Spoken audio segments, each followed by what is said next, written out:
We're live with another Ignite Somerset. If all is going according to plan, you're seeing a picture of me in the corner and you're seeing a picture of our artist, Gill, filling your screen. We're live with another... hang on, I know we're live because Ignite Somerset. I've got it coming to me twice. There we go. Okay. So I just had Facebook open there just to double check, and so I now know that we're on. Okay, so this is the Creative Network, and we do this. We meet once a month, and normally we'd meet at the Engine Room, home to Somerset Film in Bridgewater. But just recently, over the past 3 or 4 networks, we've made the event an entirely online event on Facebook and on our YouTube channel, Somerset Films YouTube channel. And each month we have a chat with an artist and show some work. Last month we had a theatre maker. The month before that we had Alison, who showed us her work, her Instagram work, which was really, really interesting. But today we're joined by Gill Bliss. And I first made contact with Gill. Gill contacted Somerset Film, wanted to enroll on a support session, an Ignite Somerset support session, and we were able to facilitate that, hopefully okay. And I thought it'd be great to just get Gill onto the network. We'd not met before. In fact, I don't think we've actually physically met at all. We've only ever met via the screen. But Gill's work's really interesting. It's delicate and it's beautiful, and it's an interesting use of digital technology. So I thought it'd be great to get Gill along to talk about her work. So hello, Gill. Hello. Right. Hello, everyone. Bit odd this, but there we are.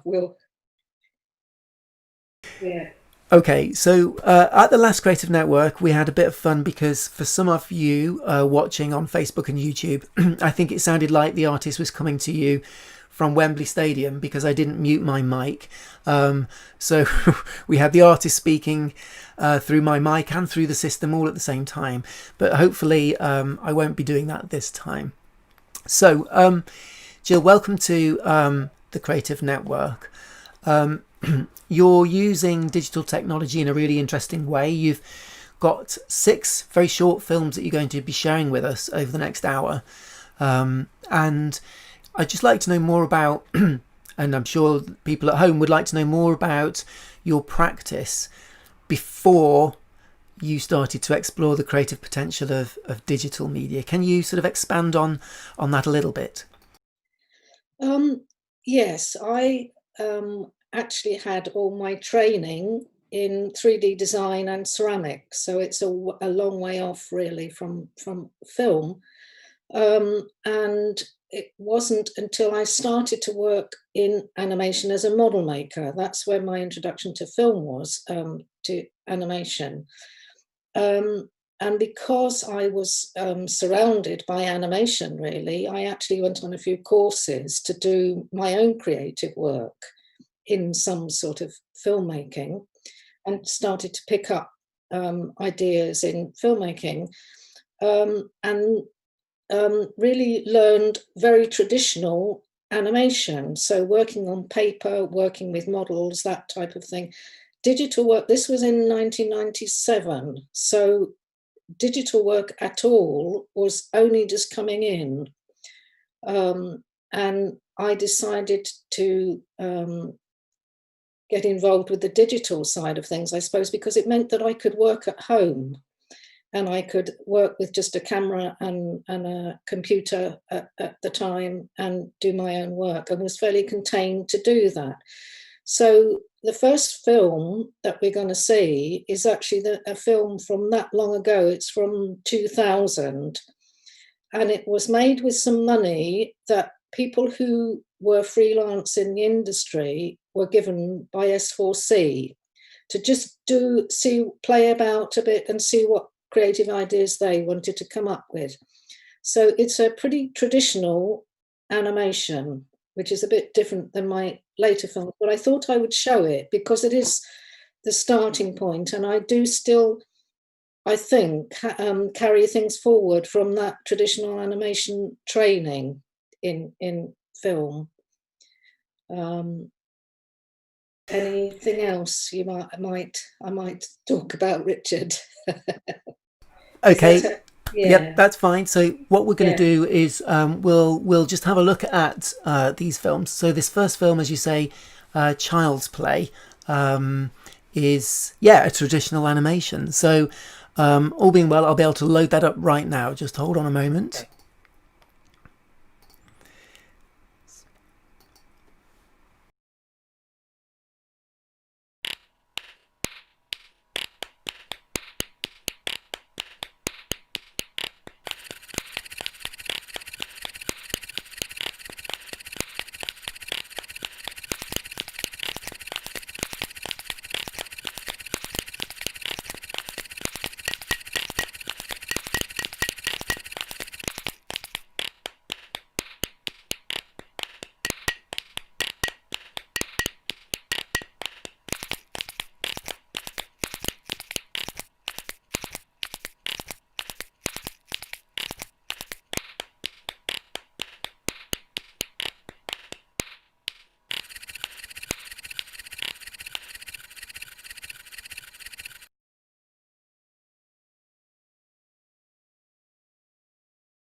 Okay, back to us. So that was Child's Play.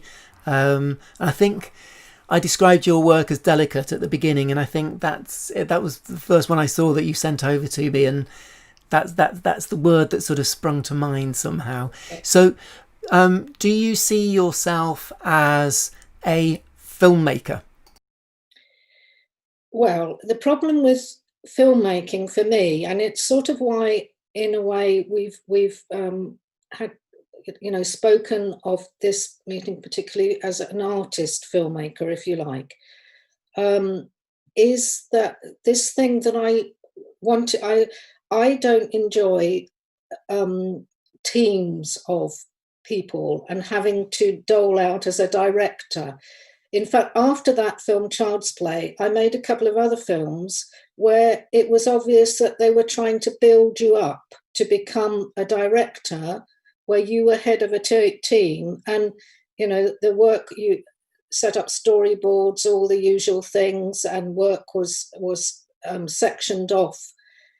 Um, and I felt that was not where my interest lay at all. My interest in filmmaking is the experimental side, which is a work as you go, if you like. You do a bit of work, you gather a lot of things, you do a bit of work, and you see what happens. And then you respond to that. And that's the way that I work in all of my creative work now. And for that reason, it's very difficult for me to, if you like, say I'm a filmmaker and try to show that I have all that background, because it's not how animation, particularly in a commercial sense, or films in a commercial sense, are made at all, to just rely on that sort of creative element, working as you go, follow on, and not, you have a basic idea and thing that you want to complete, but then you allow the working and the process to so Richard, you and I have had a conversation about labels, and it is difficult then in this way to find out where you do fit in, I think, in the film world. But I think to say that it is experimental video, or sometimes it is experimental animation, and you can see that it is, but then sometimes people will question, if you don't have all the storyboard and all that background, whether it's animation really. So there is, I think, this gap for artists, for many artists who want to use moving image, because you have, the sequencing, you have the time factor, you have be able to move images on and have a sequence of images, but it's not necessarily seen in a narrative sense or anything like that. It's more to do with the aesthetics of that creative work. we're going to have a look at another film. Yeah. Our Next conversation is film. going to be interspersed with lots of little films. The next film is February February Decay. Tell us about that. Right. This is then a much later film. I did have quite a gap in the filmmaking because of all sorts of, you know, being a freelancer and earning money in all sorts of ways through teaching and selling my own work and things. There wasn't the opportunities really for me to come back to filmmaking. But I always knew there were things that I wanted to do. So these later ones, this one is 2018 actually, so quite a big gap to come back to. And I decided to do a whole series of films, which was looking at my garden as a site-specific place, if you like, and looking at it through the seasons, and looking at it as a focus of really looking at the detail of what was in the garden with all the movement and the different sorts of imagery there that were layered on top of each other. So some of the work, but what I was using it for, the whole project, was to build up my knowledge of working with digital things. So, you know, I work very basically with Photoshop, with iMovies, recently with Da Vinci, the Da Vinci one, yeah. A bit of After Effects sometimes, or Premiere sometimes. So, but very basic things, because I'm looking for the software really to be able to play with the visual imagery in certain ways. So this first one then is February, and lots of decayed leaves and things like that, and it's really trying to get the detail of things. So we see that one.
Okay, we're back to us. Thank you for sharing that one. February Decay. So, Gill, you have quite a lot of experience in all different kinds of art forms. Where do you think your digital work should be encountered? Is this work for television? Is it for cinema? Gallery spaces? Purely online? What are your thoughts? Um, it obviously can be seen online on people's own computers. I'm not sure about anything smaller than that, phones or anything, just because of the qualities of the details in them, I suppose, and the difficulty, I suppose, in showing them for in lots of different places is that festivals and things is that not a lot's happening. So people have to be prepared for that sort of viewing. It's not a sort of a spectacle or a narrative or anything like that. So I've actually found that where people are taking them to be shown, because of course to be shown means that you have to apply for viewings in. They have been seen in galleries. That does seem to be a place where people are prepared to stop and take that time to really look at into the imagery and see what's there. I have had them shown in film festivals. They're all I make very short films, so for a lot of the 1 minute type categories in festivals. So that's a cinema screen, if you like. I have had showings of a large outdoor screen in American festivals. So I would be interested to know what they look like that large, and because you are expecting the viewer to sort of slow down, if you like, and really look and see in those, and particularly the ones that are from live action film initially, um, which have got so many layers to them, and that's what fascinates me in their making. And I am hoping that that's what the audience will be able to pick up on. So but it is mostly normal screen, if you like. So a cinema screen or um, computers screen, television screen in a gallery. They've been viewed on all of those types of thing. Yeah. Okay, so we're going to have a look at another piece of work. This is June Garden. Tell us a little bit about this. I see, I get the sense in your work that you respond very much to the seasons.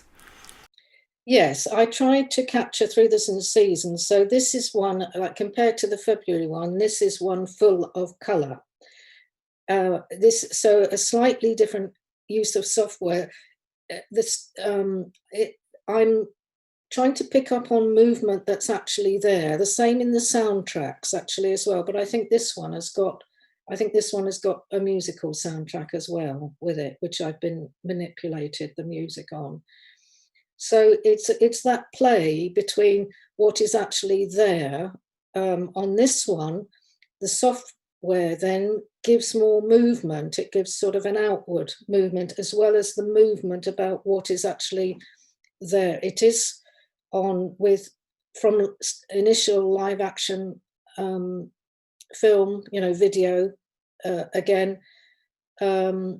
But what I'm doing with each of these films is playing about with how much I want to manipulate the imagery before it even goes into film, and how much I want to use the software to manipulate as you move through the film. So this one is more colourful. It's sort of more dynamic, using different software, I think. Yeah, there is that interesting balance to be found, isn't there, when you're working digitally, whereby you're you're the creative, you're the person that's putting this work together, and you don't want necessarily let the software do that for you. Anyway, let's have a look at June Garden.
Okay, we're back again. Right, that So was a little so bit that glitchy for me. That was a little bit glitchy for me. It shouldn't be like that if other people were seeing that. I don't know if other people were seeing that. Should have been smooth through it, but people can go and have a look at them again.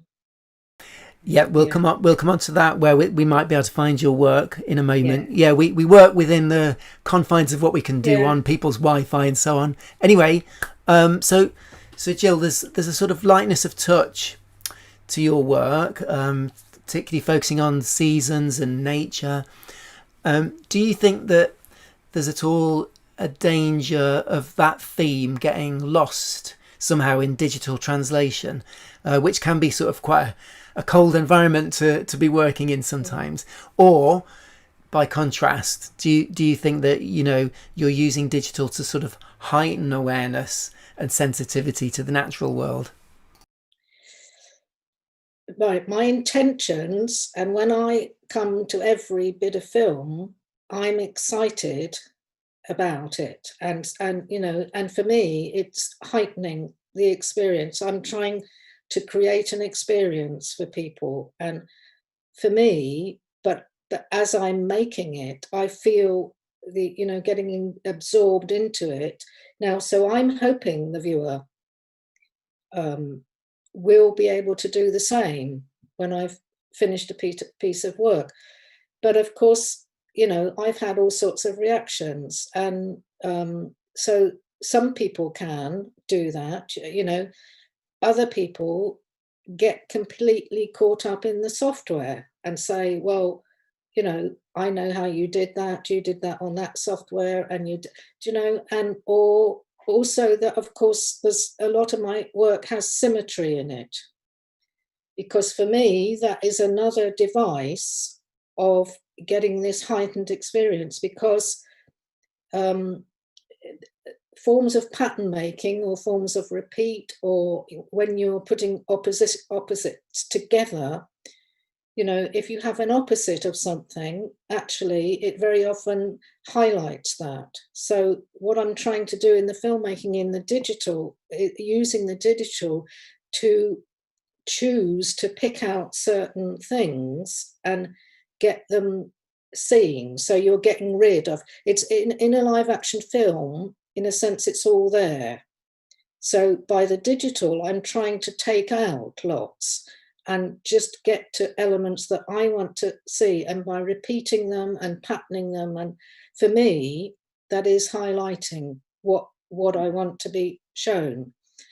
As I say, some people get that, and of course, it needs for people to take an interest in what they're viewing. Um, Not everybody can like any, like anybody's work. I think because I do other work, I do drawing, and we will see some drawn ones in a minute, I think, and I do. Um, Photographs, still photographs, and do some ceramics again.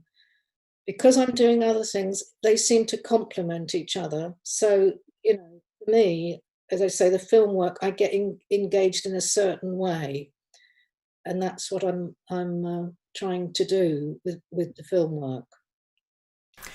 Some of them, I have to say, I don't always play them as. Sometimes I will play ones as a loop.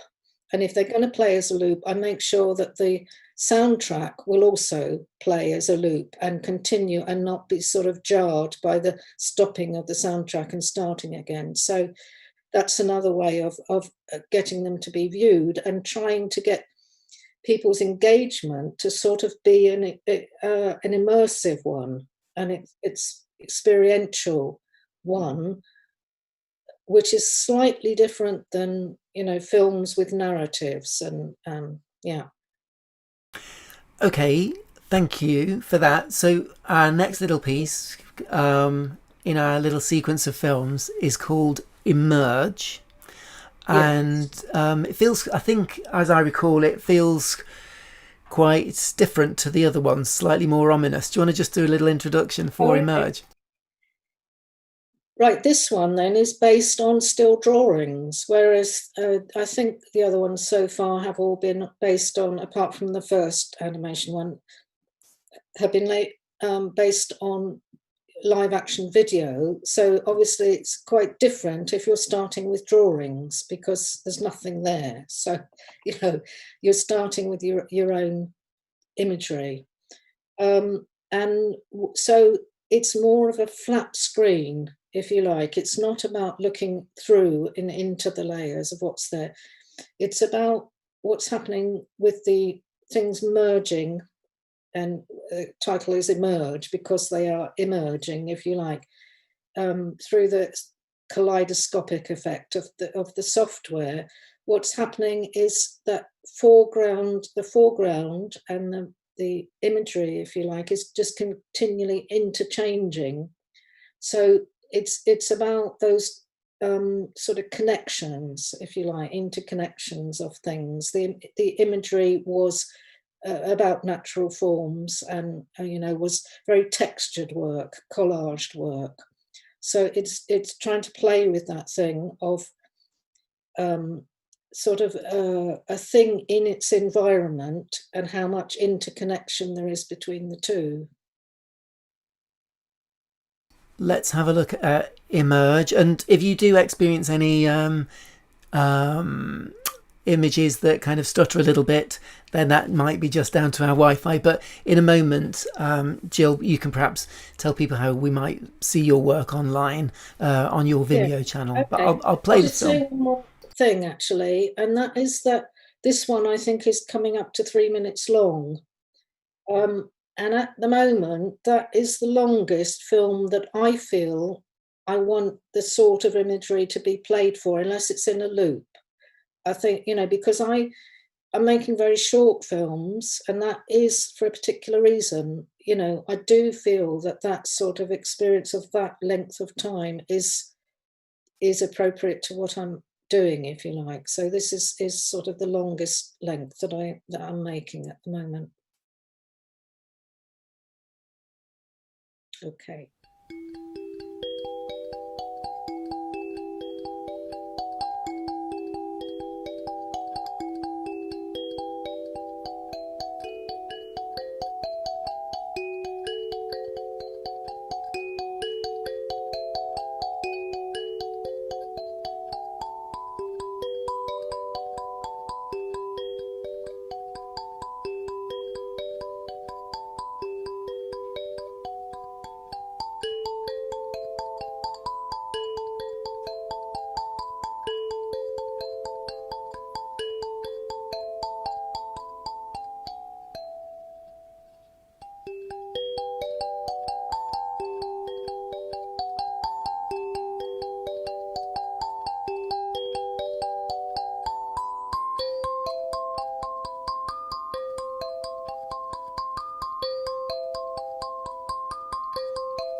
Okay, we're back. We're back, Jill. Thank you for sharing that. That was really, really wonderful.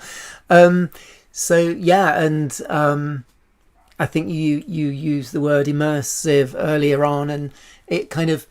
I always remember years ago. I was fortunate enough to go and visit a Mark Rothko exhibition, and it was tricky because what you did, because it was so popular, you joined a queue to get into the gallery, and then you literally queued all the way around the gallery looking at Mark Rothko 1, Mark Rothko 2, Mark Rothko 3, and then you left at the other end. And there weren't those opportunities to sit and contemplate. And I guess that's something that you'd want to do in a gallery setting. Mm. But I wanted to ask you, expand on that a little bit more. So artists have been working with a moving image now for many years. High profile artists as well, and Turner Prize winning artists. And I wonder about how those artists using the moving image in a gallery setting, what public opinion was, or what opinion was within the arts institutions, or whether it might have been looked at with slight suspicion.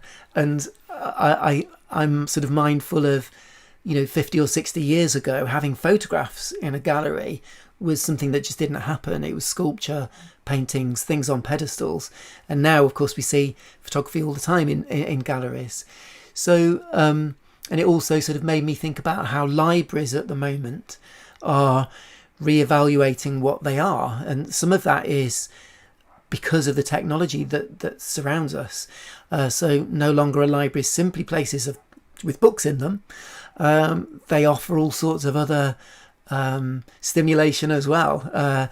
And you can play games, you can do online reading, interact with digital media. And I wondered if you have any thoughts on galleries, and whether you feel that they are similarly reevaluating what they're for, and evolving.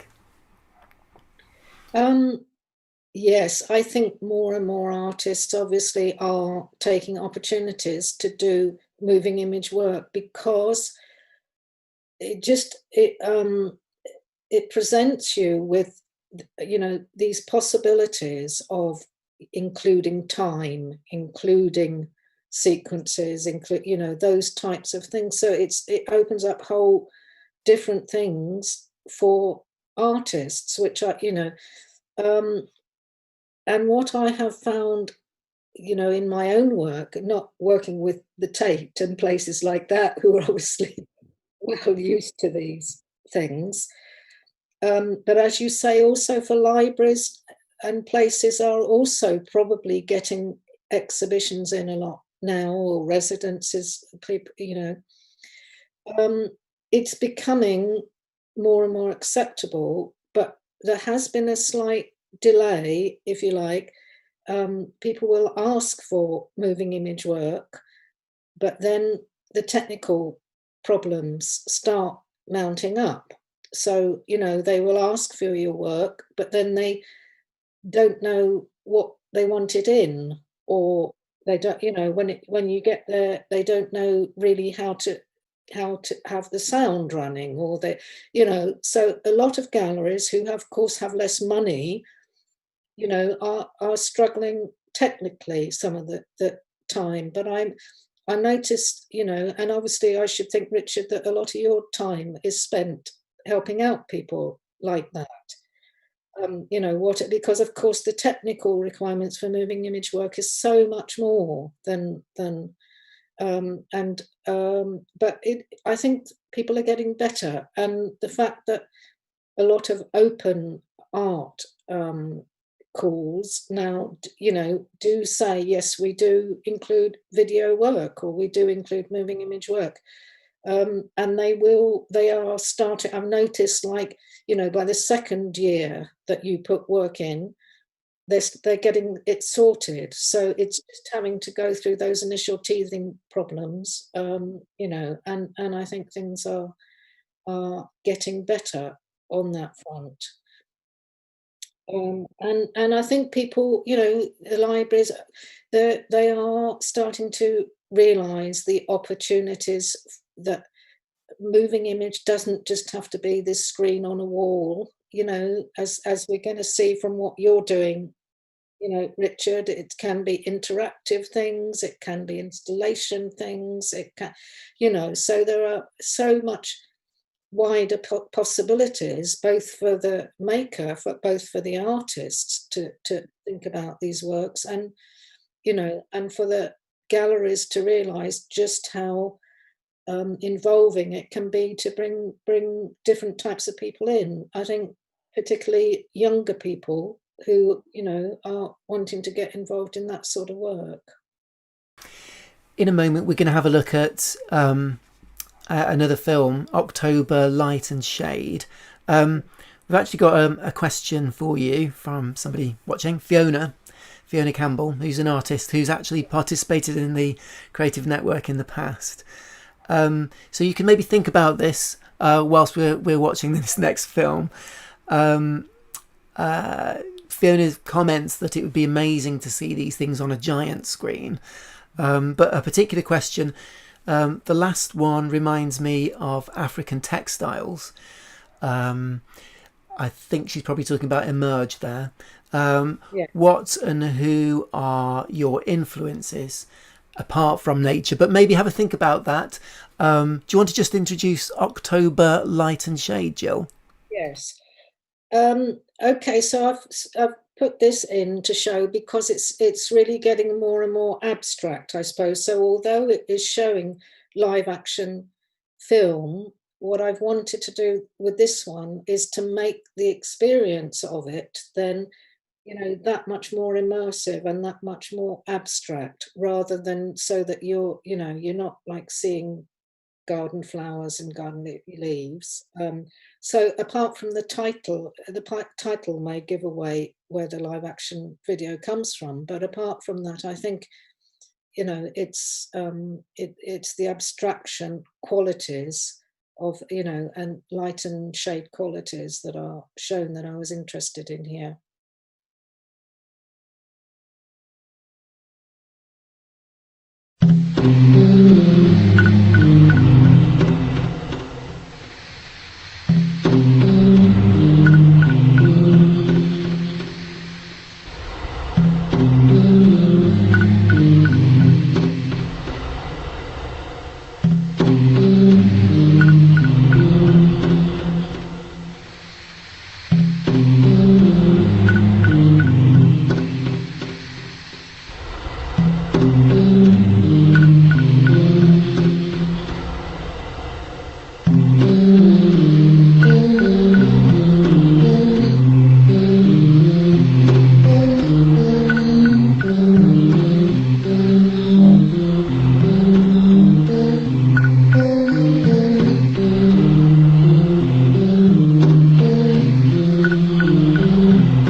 Okay, we're back and we're live again. Hello, Jill. Any response to Fiona's question about your influences? Sorry about this, Fiona, but I'm not sure I can come up with any names for you because my memory for names is, so I know I can picture the people who I know, and there are a lot of women who work with abstract imagery, now dead, who I'm sure we can discuss the names on, and we probably would come up with the same names, who I look at. I can't say, you see, that anybody is a particular influence, if you like. I like looking at people's work, and I like sort of eclectically just gathering images when I'm starting on a piece of work. But they will come from all over the place. So, it's very, I can't think of an artist particularly that I would say was a strong influence on. So, if anybody wants to tell me that I should, it's not that I don't look at other people's work, because I do continually look at other people's work, but I think it's not really focusing on, them as a whole and saying, oh, all of their work I think is an influence on my work. It's more like just picking up snippets from here and there and putting them all together and thinking about how visually, I might, different bits and pieces that I might get from them visually. So, um, may have to ask me another time, Fiona. I might come up with some names for people. Yeah. Uh, Okay. so, so Jill, what's next for you? Because I understand that you're. It's funny you talked earlier about how the filmmaking process is a collaborative process. It requires teams of people to make a film that's storyboarded in that conventional way and has performers and location shoots. There's a lot of people involved, and what you're doing isn't doesn't necessarily involve a big group of people. But I understand you are interested in collaborating with like-minded artists in Somerset. Can you expand on that a little bit? Yeah. Um, when I say that I didn't want to collaborate, I think I'm like a lot of artists who are quite private, who really, create on their own. Now, of course, with moving image, you get to a point. I've made all the soundtracks on my work, for instance, but I know that if I worked with somebody who was actually making some sound, who was a sound artist, of course, they would, come up a scale, if you like, or two even.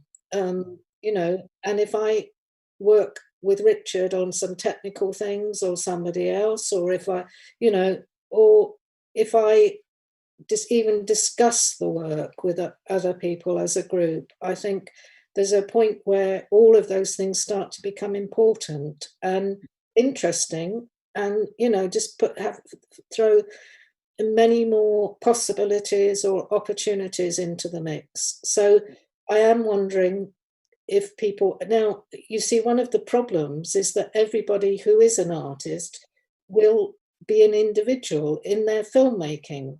So I'm not saying to people, oh, if you want to make the same films as I do, that's not the way it works. But if people are interested in their creative possibilities, if you like, of digital filmmaking, um, maybe we could come together as a group. I don't know how often, once a month, once every 3 months, but or whatever, but just see what opportunities there are, if you like, to collaborate with other people who may be involved in film in a slightly different way to you. So there may only be the visual people watching this, but perhaps there are sound people that we could get hold of who would, like to meet other people in a group who are visual people. So it's sort of starting something off, I suppose, and seeing if anything comes from it. Things like money very often, come grants and things if you are a group, or if you can have a group project, or something going on to work with people technically, to work with sound, that type of thing. So um I no idea what possibilities it might bring, but I just thought if people do want to get together, I don't know, Richard, if you're going to put any of my info out there, or if I need to say I the think you need best. to say. Right, the best way to get hold of me then is through my website, which is very simple, gillbliss.com. Got to remember the G. It's a G for Jill and not a J. But no, or so that's the easiest way. You'll find an email there. That's the easiest way to get hold of me. Some people looking in presumably will connect with me on Facebook or Instagram anyway. But just I'm just thinking getting a group of names together initially. I mean, if you want to contact me, if you want to say who you are and what your what possibilities you think there are, what you would like, what you would enjoy, what you know that type of thing, really. So very early thoughts on it, but just perhaps getting together may present some opportunities for people. And presenting opportunities is very much what Ignite Somerset's about. So if we at Somerset Film can help facilitate that conversation and those gatherings in any way, then we'll do that. We'll support that process. So we've got one final piece of your work called Isolation to share. Tell us about that. Right. I just put this in because it brings us back to the beginning in a sense. It's traditional animation. It's a little bit that I did in lockdown. We all had quite a lot of things come up, working in lockdown, and this was a one call out that was for everybody to do a little bit of animation. What happened was you got somebody else's final frame, and you had to work from that, and it was based on what you felt about lockdown. So I did some traditional rotoscoping of myself. You'll see that. What I wanted to do with it, though, was again go back to this thing of pattern making. So it allowed me to try all sorts. All of these films that I've made, there is a tremendous amount of work goes on behind them. So I'm trying out all sorts of different things before I get to the final thing that I think is working. So this allowed me to do all sorts of things with rotoscoping and the mirror image and the overlapping images and things. I didn't use them all because it was a collaborative film, and that's what happens with collaborative films. You have to decide what is appropriate for what you're sending in. I didn't want it to be too complicated on my section, but there is a bit there which it goes into this pattern making, which again I'm hoping takes it beyond the actual imagery, the initial imagery that you see, figurative imagery. Okay, we'll play Isolation now. Yeah, no sound on this one, and it's very, very short because it was just the bit that I was doing. And I might at the other end just ask you to explain what you mean by rotoscoping, but we'll come on to that in a minute.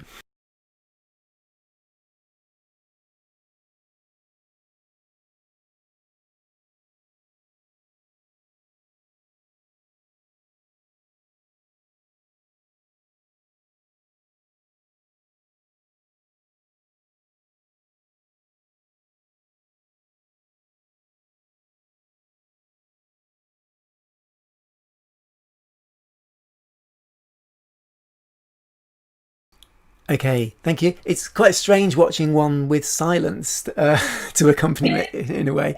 Yeah, tell us what is rotoscoping.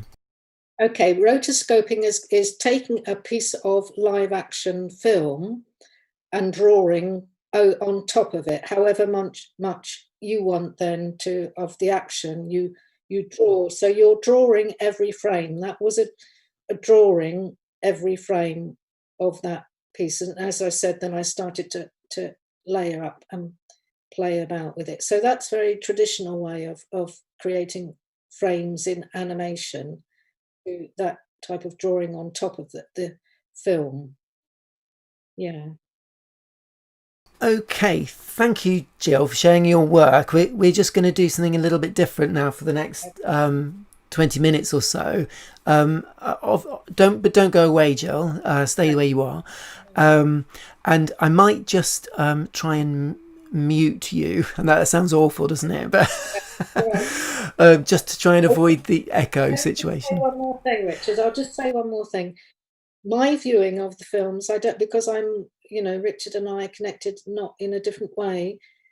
A lot of them were, the quality of the imagery wasn't very good. So, you can obviously see any of my films. If you go onto my Vimeo site, just look for Gill Bliss on Vimeo or on my website if you're interested to do that. But if you've been seeing what I've been seeing, the imagery should have been sharper on them so that you could really see the detail on them. But who knows with this technical thing? Yeah. All right, thanks for that, Gill. Yeah, we are at the mercy of people's Wi-Fi here, but hopefully people were either getting a really great an immersive experience, or getting the general idea, and will now follow it up by taking a look at your Vimeo channel. So don't go away, Joel. This next bit of the network is just to look at some other work that Somerset Film has done in the past, that sort of focuses on this idea of artists using the moving image. And a few years ago now, we did some work with a Bridgewater artist called Sue Webber, and Sue worked with us to create some moving image sequences that were designed for projection, for outdoor projection. And often when you think of outdoor projections, you think of the big grand buildings full of light and colour and movement. And what we wanted to do was collaborate with Sue to create something that was really much more subtle than that, and local, and for small groups of people, but was nevertheless moving image and outdoor projection. It's described, the project that we did is described quite well by Sue, so rather than me going on about it too much, I've got just a 2-minute film to show you, which demonstrates some of Sue's process and how we created these moving images. They were kind of inspired by Muybridge photographs of people and animals moving through space, and but there's also a really lovely element of promenade theatre about this as well. So I'll play the film because it'll describe what Sue's work was all about much better than I can. Let's just try and find it. Here we go.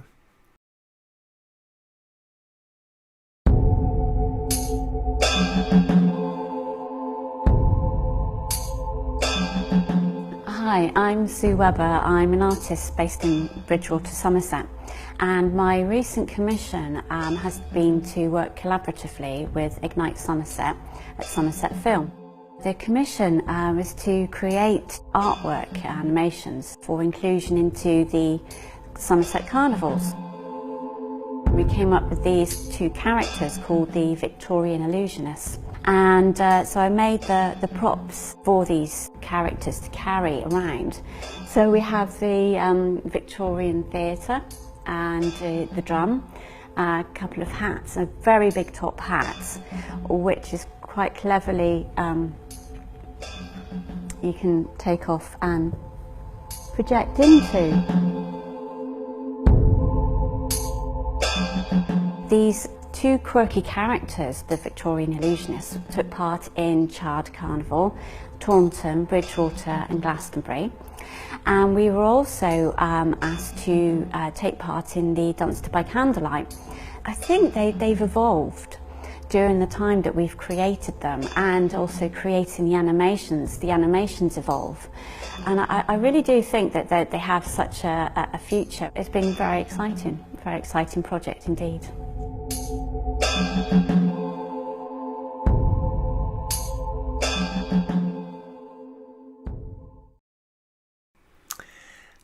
Okay, we're back to me. So so that was a really lovely little example of a piece of work that was developed with Sue through the Ignite Somerset project. And, there was a number of surgery support sessions with Sue so that we actually traced around lots of images and then created moving image sequences. Sue spent quite a bit of time actually creating the props and designing props that could be projected into and onto. And there was the element of performance as well, of course, which was probably quite scary. You might have noticed I was one of the curious projectionists. It was quite, that was new territory for both Sue and for me. So it's just kind of interesting that the moving image, as Gill has been saying, actually doesn't necessarily need to be that kind of theatrical release of an auditorium looking at a film, a narrative-based film. It could be about discrete little projections and designed for small groups of people. And I thought I'd just take this opportunity on the network just to demonstrate some software, just very briefly, that might be of interest, and then just sort of finish off with a little bit of information about how, if you're watching this on Facebook or YouTube and you think you'd like to get involved in making some moving images as an artist, and to have that conversation about creating work and putting it in a gallery setting, or making projections for outdoors, or maybe making moving images to combine with live performance, perhaps. We can have that conversation via Ignite Somerset's artist sessions, which is how I first met Gill. So I'm just going to share my. I'm going to move you just out of the way for a moment, if that's okay, Gill. And I didn't ask you this earlier, actually, Gill, but I'm going to use a piece of your video as an example of how this software can work. So those of you that attended the Creative Network regularly when we had them at the engine room will be aware of this software, because I used to get it out quite a bit. But if you're tuning in via Facebook and YouTube, it might be fairly new to you. So this software is just going to demonstrate it for about 2 or 3 minutes. This Creative Network isn't a technical support session, it's just to explore possibilities. And I think this software kind of demonstrates possibilities quite well. This is called Isadora, and it's been developed by a creative technologist who's also a theatre maker. And what this artist wanted to do was create something that took moving images into live performances. And I'll just give you a little glimpse of how it works. You have this empty space here, and you bring all of your assets into the corner of your screen here. And I've got Gill's video, June Garden, in Isadora, loaded up, ready. And this is the way it works. If I just start to type in the word projector, I get this little, it's called a patch.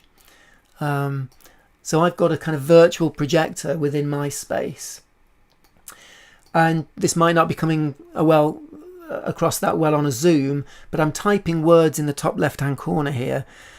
It might not be that legible, but I'm going to type in the word movie, because I'm looking for a movie player. So I've got a movie player here.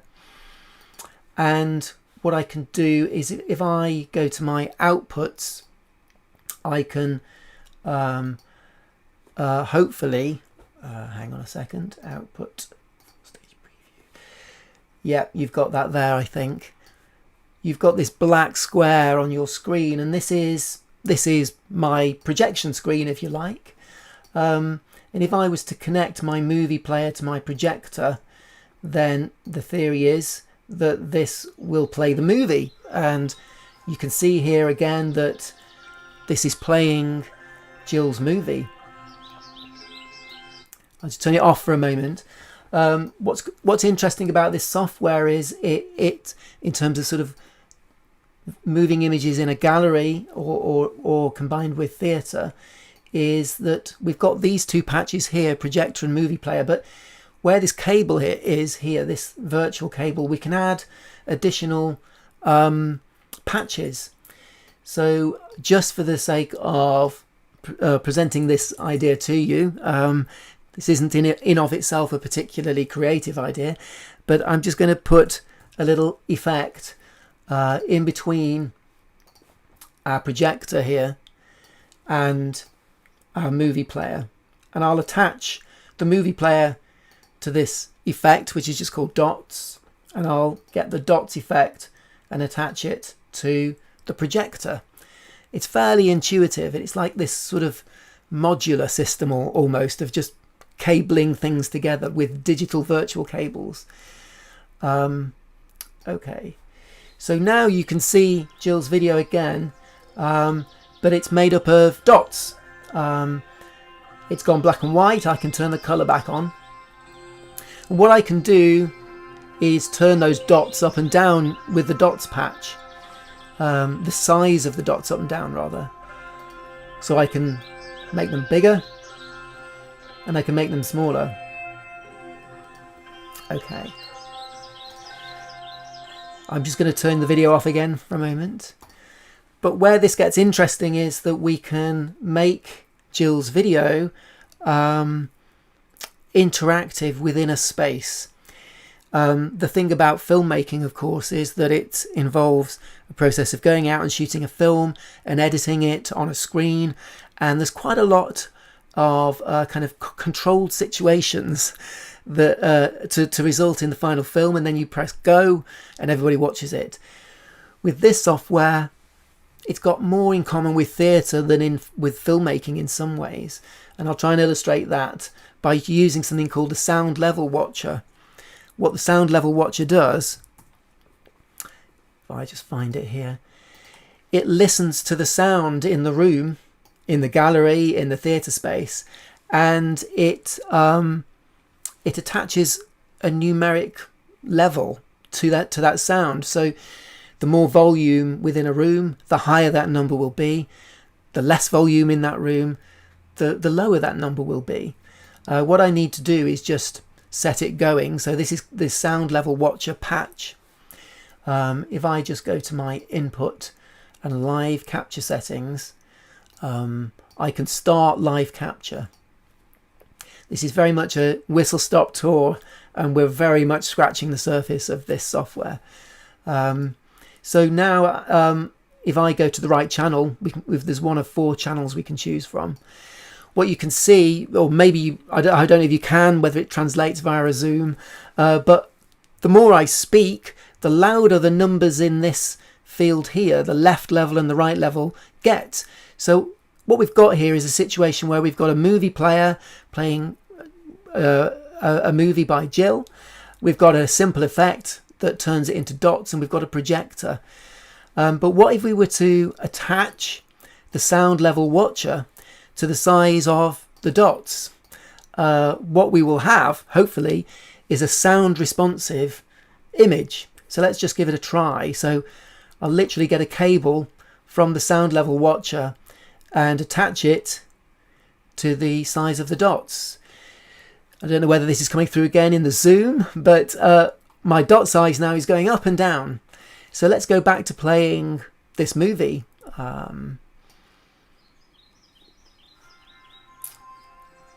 Make it colour again. So now as I speak to you via this live stream, as I speak, Gill's video is responding to the noise in the room, to my voice essentially. It's also slightly responding to the music within the film. So this kind of offers new potential, I think, when you're thinking about showcasing some moving images. I'll turn it off for a moment.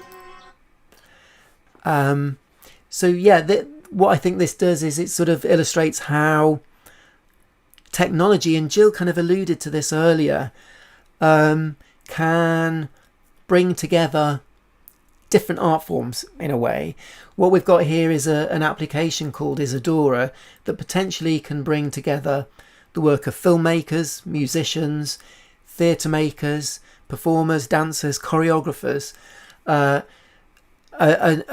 probably a creative technologist sort of looking at the overall thing, and to create something that's responsive and responds to the audience's engagement with it.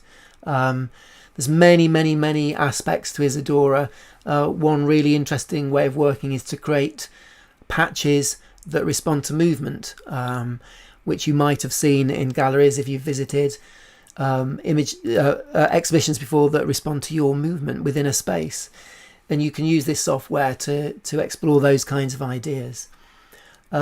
So there's lots of potential, and in a way we've just scratched the surface there.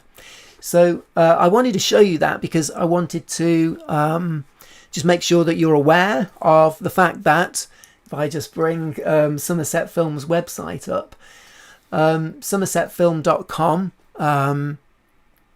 and if you go to the homepage and just click on the create button, you'll see there that you can book an artist surgery session, and we're able to facilitate these through our funding that we get from Arts Council England. Sometimes they're a couple of hours. The online ones that have been happening recently, and the ones that Gill and I have been doing together, probably been about an hour. It seems more appropriate for them to be kept shorter when they're online. So if you'd like to book a session, even if it's just for a conversation, it might not be to necessarily learn how to use a particular piece of software. You might just be responding to watching this on Facebook or YouTube and want to know a bit more, and want to know if you can start to think about using digital media within your practice. Okay, so I think I'm going to bring you back in, Gill, and I'll unmute you again. Sorry to do that to you. Thank you so much. Something you see where the people viewing also could get involved, in the film by clapping or, as you say, movement or whatever. So that then makes the whole immersive experience something else again, doesn't it? If you can actually involve people in that way. Yeah. An interesting thing for me when starting to work within spaces and interactive spaces that was interesting, and again, this is where that relationship between what you're doing as a visual artist and as somebody working with digital media, and that whole concept of theatre and liveness. The first few experiments I carried out myself with interactive media within a physical space, I realised after about the second experiment that it's really important to dress rehearse these things. So that's where there's a big difference, with filmmaking, conventional filmmaking, which is very labour intensive in the run up to a screening. It might involve hours and hours and hours of editing, sound and images, and then you let it go, and it that's it. There might be a director's cut a year later or something, but essentially you let it go, and that's what the public see. With this approach that I've just illustrated with Isadora, it's a different way of working, and it is a nice marrying up of lots of different art forms and situations. And like you say, Gill, it's nice to think that the audience or the visitor to the gallery can impact on those images. Well, I think we're going to wrap it, but is there anything that you wanted to finish off with, Gill? No, just thank you for the opportunity for viewing my work, and I suppose I hope people will go away feeling excited about the possibilities of moving image if they haven't used it in their work, or if they are using it in their work, then again, if people want to get it in to a group and think about possibilities of that, then do contact me. Thanks, Richard. Okay, well, on that note, and Gill, of course, I think we'll probably continue our conversation, and I'll continue to support you where I can with your work. Right, so the next Creative Network will be in August, and it'll be the last Wednesday of the month. So tune in for that. There'll be information on it on the Ignite Somerset Facebook page and on Somerset Film's Facebook page. It also makes its way onto the diary page on the Somerset Film website. So be sure to check all that out and find out about all the other things that Somerset Film are up to. Okay, thank you, Gill. On that note, I think we'll leave it there, and I'll see